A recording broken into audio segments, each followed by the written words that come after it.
Focus Book Club is a brand which aims to bring out the best within you as well as rewarding you through it. But how exactly does it work? It'll be done in a series format. For example, the first series will be non-fiction books and the second series, fiction books, etc.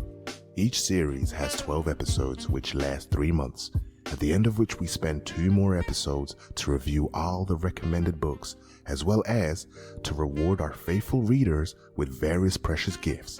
We therefore encourage you to follow us on our social media platforms, YouTube, Facebook, Instagram, and Twitter, or send us a text or an email. Simply comment on the book you're reading or you have read, and through commenting you have the chance to be invited to our live recording of the show during the review week.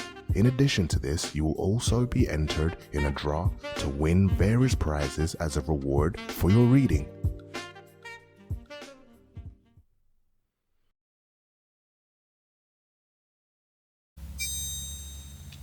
Welcome to another edition of Focus Book Club.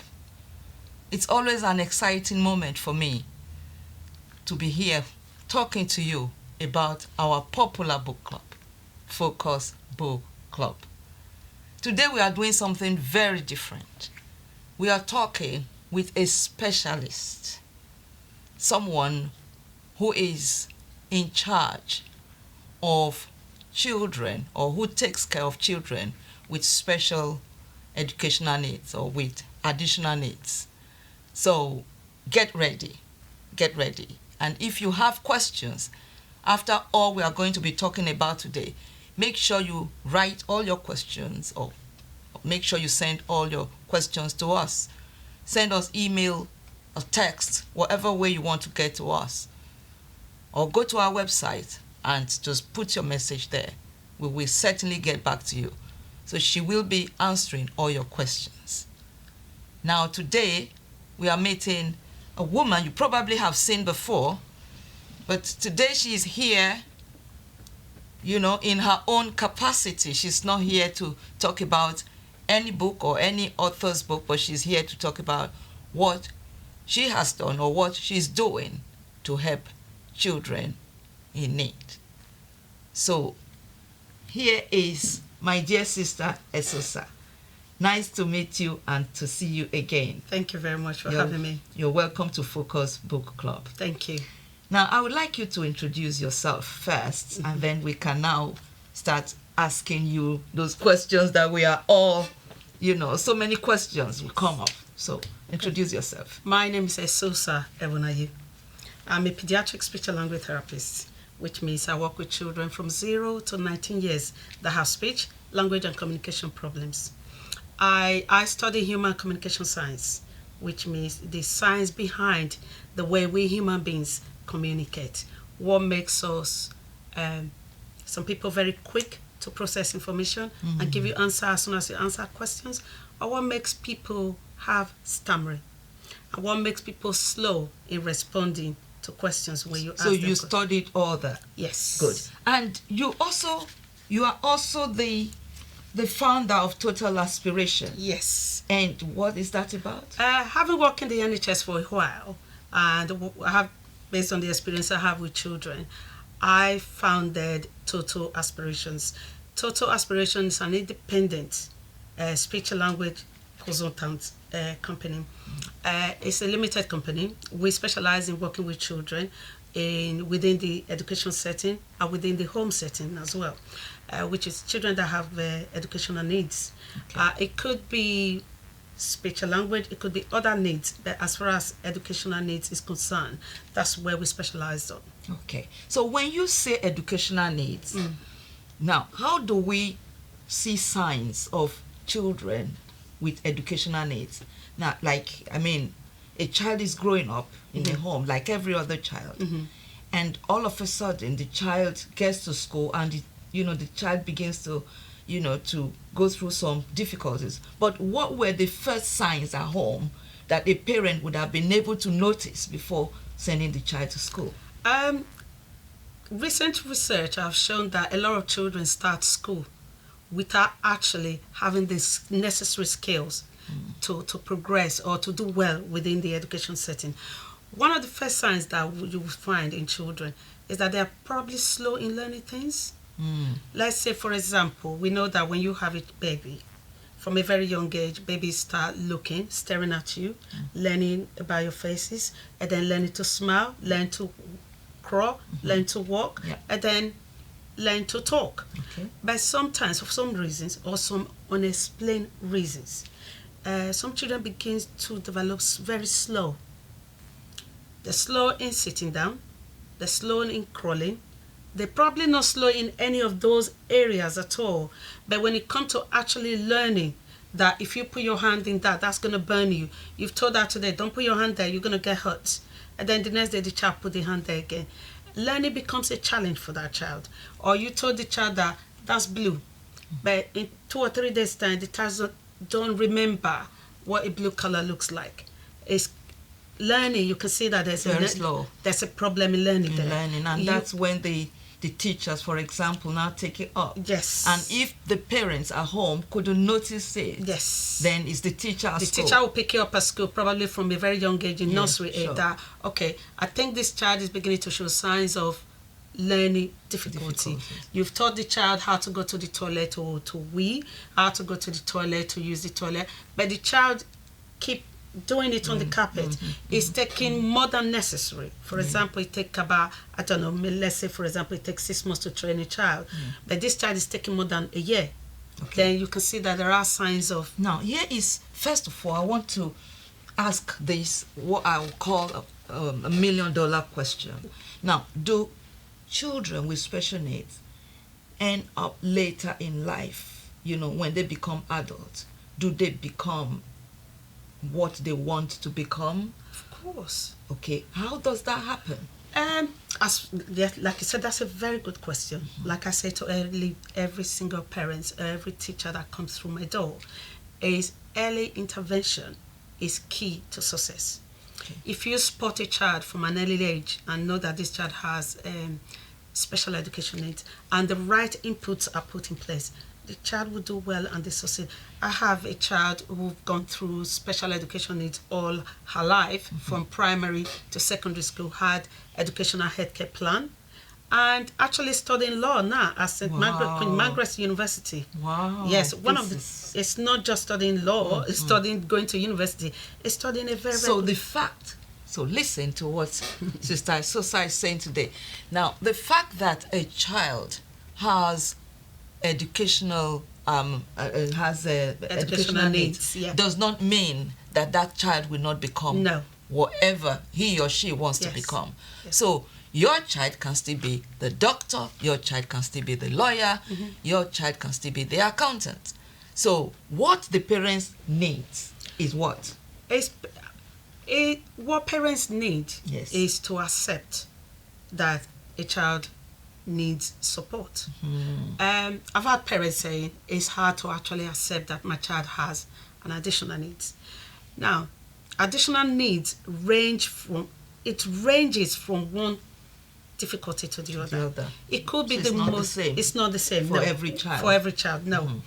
But with the right input, the child will still do well in education setting. It could range from a child just having mild learning difficulty. It could range to a child with a severe learning difficulty, or a child with autism, or a child with attention deficit disorder, or a child with different kinds of physical needs. If a child has physical needs, maybe the child had cerebral palsy, where the child is paralyzed from one side of the body up here, has the lower part of the body or the upper side of the body. But the child would have a good cognitive skill, have a very good skill to learn. That child had educational needs within the physical area of the child's body, but the brain is still functioning okay. Well, I've seen a lot of people that have dyspraxia. Okay. Or if people have dyspraxia or dysgraphia, which means difficulty with actually writing. But they still do very well. They end up going to university, having an adapted computer. So what you think, what I can get from what you're saying is, parents, because I want parents, because in the schools they know what to do. Yes. You understand? So they know what to do. They bring in the specialist, and then, but before they leave home. Yes. Now, first of all, you said parents must accept. Yes. They must accept that their children have Needs help. such Needs problems. support, yeah. They need support. Yeah. Now, after accepting, what do they do next? Because if you accept that your child needs help, then you want to go and seek the help in the right places. You know that your child needs support. For example, you have a child that is having difficulty paying attention in class. Yes. And you understand the implication of a child not paying attention in the class. If a child is losing concentration all the time, which means the child is going to have difficulty understanding, following what the teacher is teaching in class. Okay. And as a parent, if you know that and you accept that, yes, this child does have attention difficulty, then do the right thing. What do we do to support the child? How is the child, we're going to teach the child to be able to concentrate in class? Seek the right help. Seek the right help. We'll be right back. And when we come back, we shall be asking Esosa the tips. She will be giving us tips. Focus Book Club is a brand which aims to bring out the best within you as well as rewarding you through it. But how exactly does it work? It'll be done in a series format. For example, the first series will be non-fiction books and the second series, fiction books, etc. Each series has 12 episodes which last 3 months, at the end of which we spend 2 more episodes to review all the recommended books, as well as to reward our faithful readers with various precious gifts. We therefore encourage you to follow us on our social media platforms, YouTube, Facebook, Instagram, and Twitter, or send us a text or an email. Simply comment on the book you're reading or you have read, and through commenting you have the chance to be invited to our live recording of the show during the review week. In addition to this, you will also be entered in a draw to win various prizes as a reward for your reading.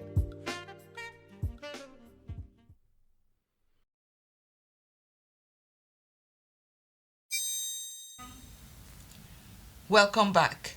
We've been talking to Esosa about working with children with special educational needs. And we did say that we will be asking you for the tips. What ways would you suggest, or would you tell parents out there, that they could be of help, to their children before sending them to school? Yes. Okay. Very good idea. Yes. That's very, very good. Yeah. I think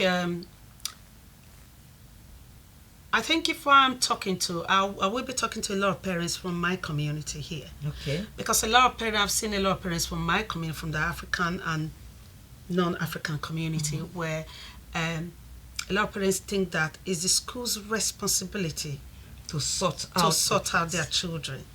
The school should be the one that makes my child clever.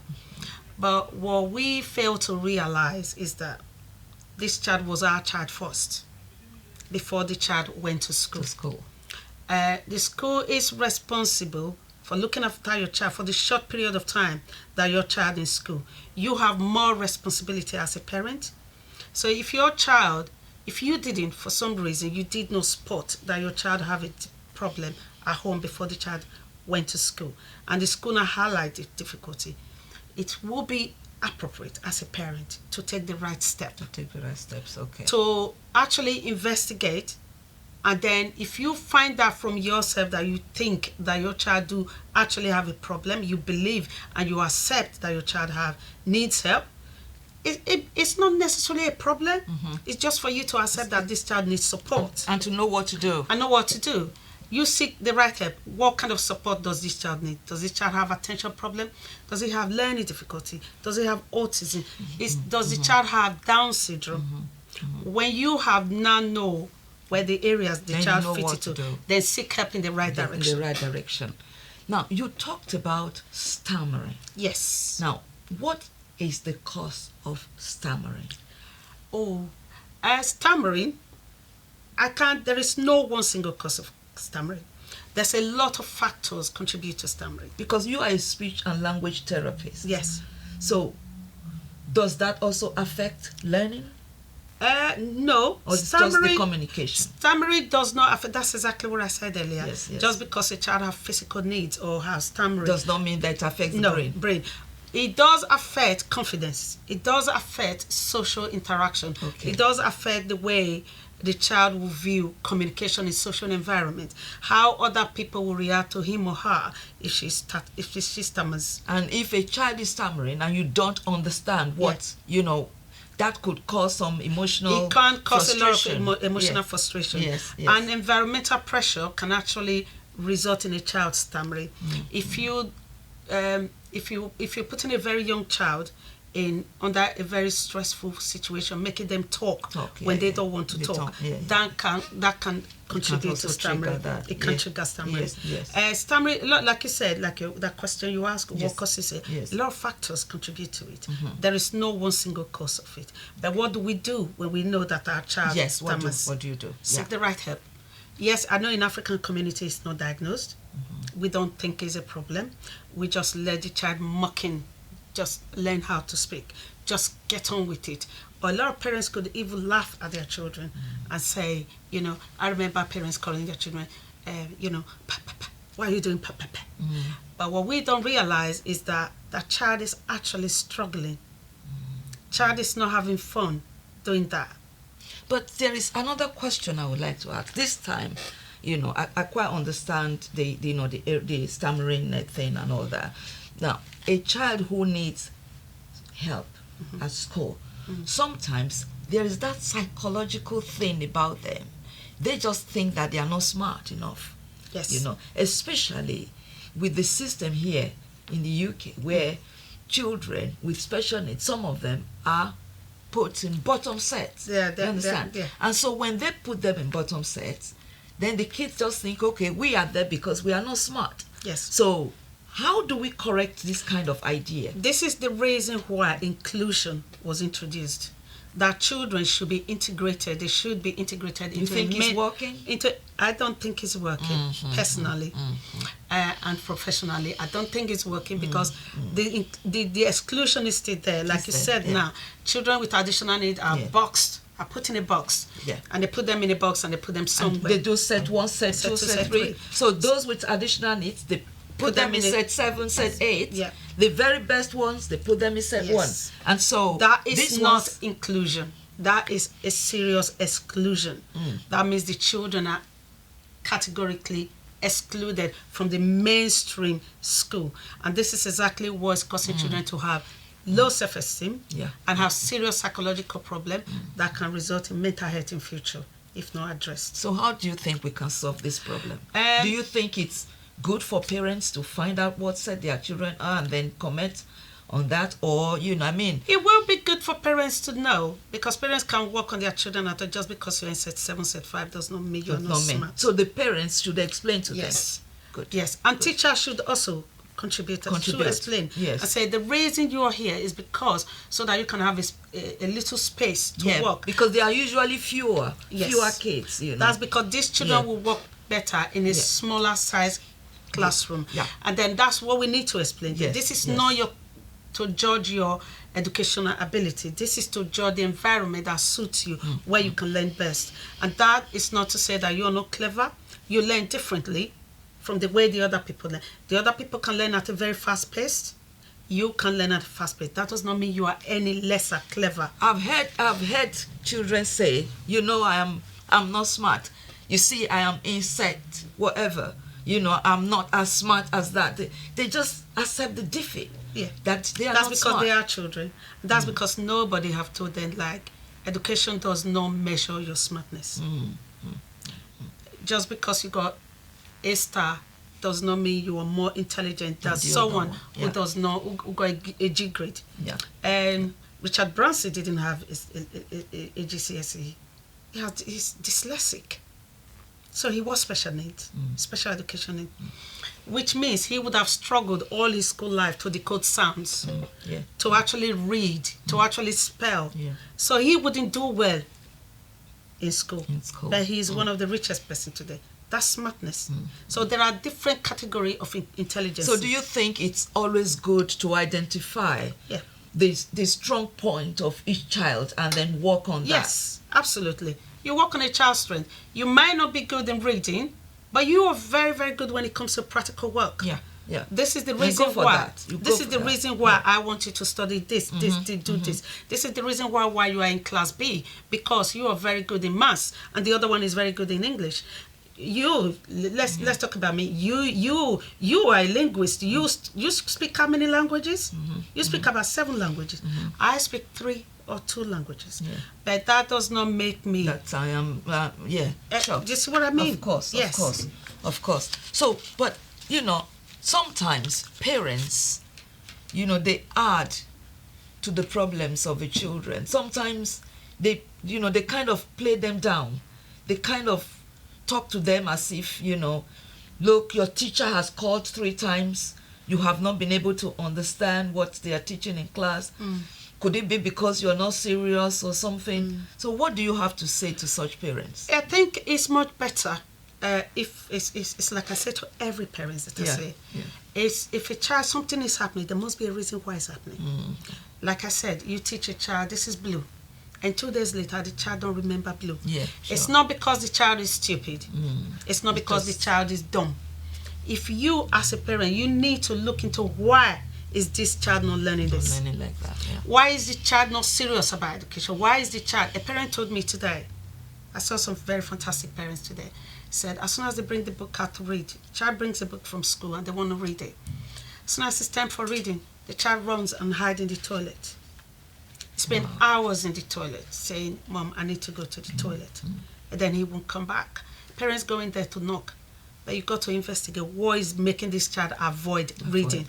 Now, during the lockdown, the first and the second lockdown, some parents contacted me that, I spent a lot of time talking about blended learning in the ideal situation. Yep. But I never talked about children with special needs. Okay. So what do you have to say? Because a parent, for example, she said that her son, even though the son was in the secondary school, but she still had to sit with him Yes. every time the child needed to do his Support. work. Yeah. So, and to her, that was frustrating. So what would you tell a parent like that? It shouldn't be frustrating. Yeah. Because the reason I say this is this. Like I said, the child is yours first before it becomes a child of the school.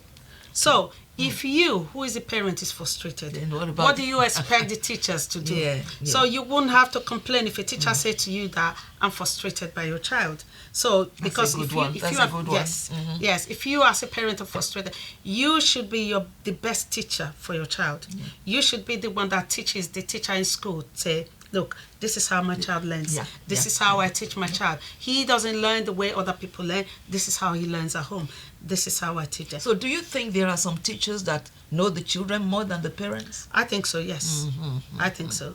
Because, not because they know the children more than their parents, they know the children differently to the way the parents know them. Okay. Because children present differently at home and the way they present in school. I see children who will behave differently when their mother is there. When I'm working with them with their parents, Yeah. they behave completely differently. Different. And when I'm working with them with their school staff, they behave completely differently. And so, yes, I do think that school staff know children differently to the way parents know their Now, children. what about a child who speaks or who talks so well at home, very fluent, but in school, he's just quiet. He doesn't even say a word. He doesn't answer any question. Yes. So what happened to the child? That is what Is it a social problem? It's a serious anxiety social problem. Yes. That's what we call selective mute. So what? Selective mute. Yes. Wow. Selective mutism. Yeah. Keeping quiet. Yes. They select an environment where they can talk and select the environment that the environment that they are not comfortable with, they don't talk Can to that them. affect the learning of that child? Well, of course it can. It affect can, the child's because learning. the child is not answering questions. Yeah, and It's you not. don't know what the child knows, and you don't know what the child is doesn't struggling know. with. So yes, that's it the does problem. affect learning. It's a serious social. So how can you help? They have to see, specialists have to see, special language therapists. Oh, a speech and language therapy. Yes, because the child has to learn how to speak. It's a social communication difficulty. And is a psychological, they have to see a psychologist as well as a speech and language therapist to see what is it that is making the child anxious in social environment. Now, thank you very much, Esosa. Now, you can see that we've got so much to talk about, and I'm very sure we shall continue this talk about children with special needs, because we would like you to demonstrate, to use those practical things, what parents should do at home practically to help them, So instead of coming to school to report and then they do assessments and then, it's like a sentence. Sometimes it's like a sentence. They're waiting for response and then it comes and say, oh, I didn't know my child had that. I didn't know my child had this. So for the next show, we will be inviting you again. Okay. Yeah? Great. And then you will now be showing us practically what they should do to get there. So thank you very, very much. Thank you for watching. And remember, it's Focus Book Club. We are reading. So get our book of the month and read. And make sure that you have all our books from January up to this time. We will be rewarding you for reading. That is what we do. And please support Focus Book Club. Go to our website, find out more, and support us. Thank you for watching, and God bless you. Bye. It's only you that matter.